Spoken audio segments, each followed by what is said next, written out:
Hello, everybody, and welcome to the JD's Sports Corner. Hit the theme song. JD's Sports Corner about fantasy sports. JD's Sports Corner, fantasy sports. Fantasy not like elves and dragons, but like we pretend we're coaches. And we have a team with people on it. Sports Corner, that's an angle. I don't know how to work the camera. That's an angle, like obtuse or acute. Math hard too. Hey, Sports Corner.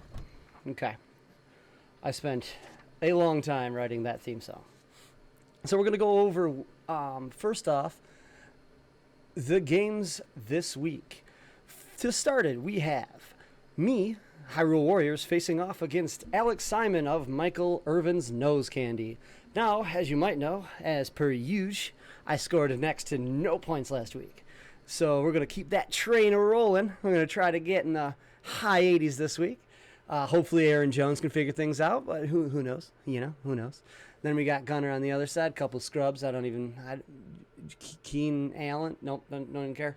Sounds stupid and dumb. Then we have Cosner versus Steve-O. First off, with Cosner's team, I mean, it looks terrible. Kyle Pitts, like armpits? Gross. Stinky. And then over on Steve's team, he beat me last week, so he's a big pile of poop. And Patrick Mahomes, good quarterback. Probably the best quarterback in the AFC West. Best team in the West, I believe. Right, Steve? That's probably why you have the quarterback. That's cool. So, Cosner versus Steve. My prediction is Cosner. Done. And done.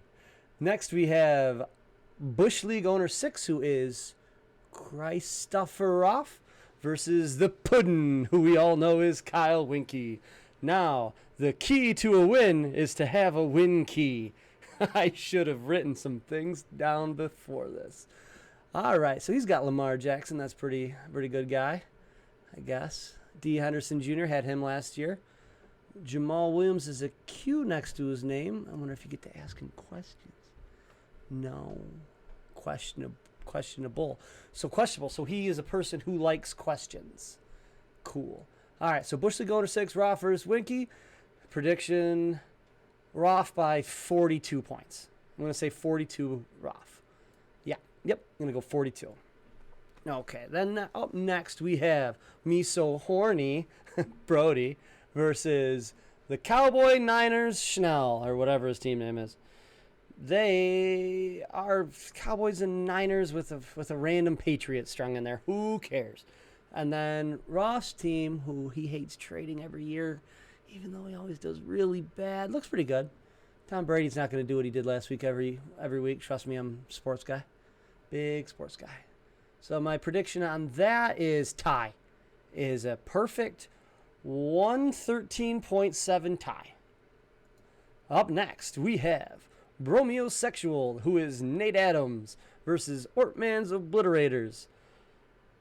Whew, this team's interesting.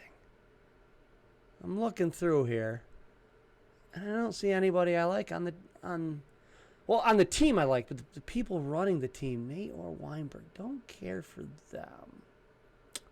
Okay, well, anyway, I'm not even going to list any names. You can look it up. We all have the same thing. I'm going to go to the Game of the Week, which is a new feature this year. This year's Game of the Week is going to be the Gentleman's Agreement.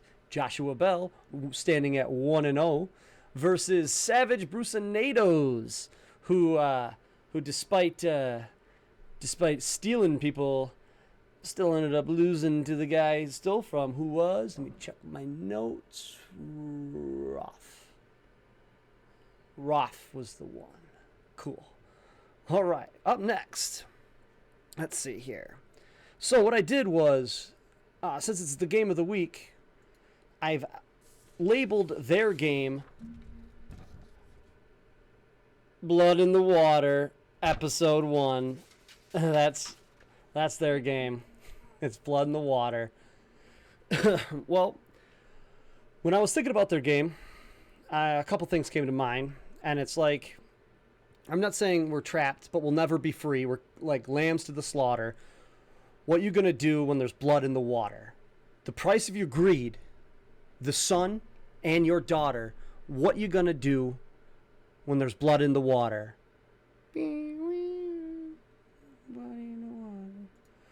So I asked them a couple questions. I have to go to my phone here because I am super unprepared. Even though I'm recording this, I could have all the time in the world, but I'm going to do this in one take, and I don't care.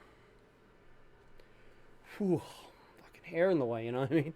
Wiki, you get it. All right, so I asked them a couple questions. The first one I asked them was, how do you feel about your team personally? The second question I asked them is, are you nervous about playing the other person? I.e., Josh, you worried about playing Bruce? And the third is a question I think we are all thinking. Are they colluding? Because I have a feeling there's a little bit of stuff going on. I'm not saying like they're flat out, but I mean, you saw what happened. You saw how Gus fell right to Bruce. Like, I mean, Josh could have got him. Josh needs running backs. Nah, he's like, go right to Bruce. So we'll go with Bruce's answers first. Can I get that little icon thing up here for Bruce?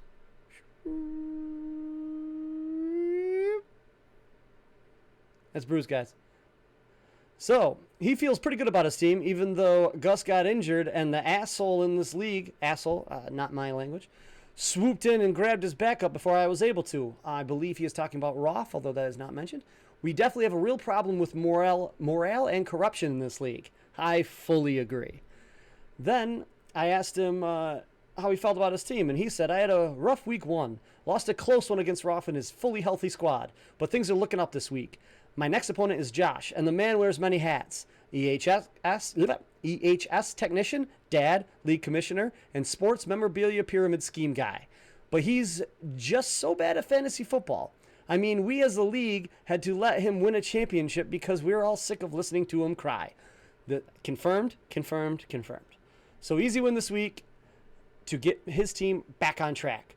Bruce, I like it. Bruce. Now, I asked him about the colluding, and he said, absolutely not. Collusion is for weak people who know they can't win on their own. It's a disgrace to the league and should be condemned by everyone. With that said, how about you trade me Kittle for one of my bench scrubs this week, and I promise to trade him back after I beat Josh. I should have read this before I propose trade and send. Cool. Okay, next up we have Josh. So I asked him, same 3 questions. His first response. Icon, please. Boop, boop, boop. It's Josh. Hey guys, this is Diamond's voice. I'm Josh. you know. All right, he said, I hope Aaron Rodgers was just tired because he had a newborn baby last week, and he hope he found a good nanny. Nice. I also hope he does well because Aaron Jones got me 3 points. That stunk. Then I asked him about how he feels about playing Bruce, and he said, Bruce and I are as natural as KY and anal. We go perfect together. Maybe there are some nerves to begin with, but after it starts, it's natural, and we don't get nervous. So he's not nervous about playing him, and he went right to butt stuff, which is peculiar. All right. And then the collusion one, he put, I don't want to tilt my hand, but that's probably a safe bet. That's directly from the commissioner. I have it saved on my phone. So if anybody does have any questions, I will forward that to you. I will forward that to the authorities at ESPN Fantasy Football League already. I am going to try and get him disbanded. I think what this league has become is bullshit. And I'm sorry, I'm going off the record now. It's just kind of ridiculous. It's dumb. I feel like we're here to have fun. I feel like we're here just as buddies, camaraderie. But when you have a commissioner like Josh, who already has been accused of stealing in his break league, it's like, I don't know. I say we get together and we vote it out. You know what I mean? I say we have and we will think hard about it. Think hard about your vote. But, all right, well, this was one take, one bunch of rambling. I don't know if anyone's going to make it to the end, but I'm going to leave you with the end credits for Blood in the Water, Episode 1. will never get free. Lambs to the slaughter, what you gonna do when there's blood in the water? The price of your greed is your son and your daughter. What you gonna do when there's blood in the water? Look me in the eyes, tell me everything's not fine. Oh, the people ain't happy, and the river has run dry. You thought you could go free, but the system is done for. If you listen real closely, there's a knock at your front door. We'll never be free, lambs to the slaughter. What you gonna do when there's blood in the water? The price of your greed is your son and your daughter. What you gonna do when there's blood in the water? When there's blood in the water!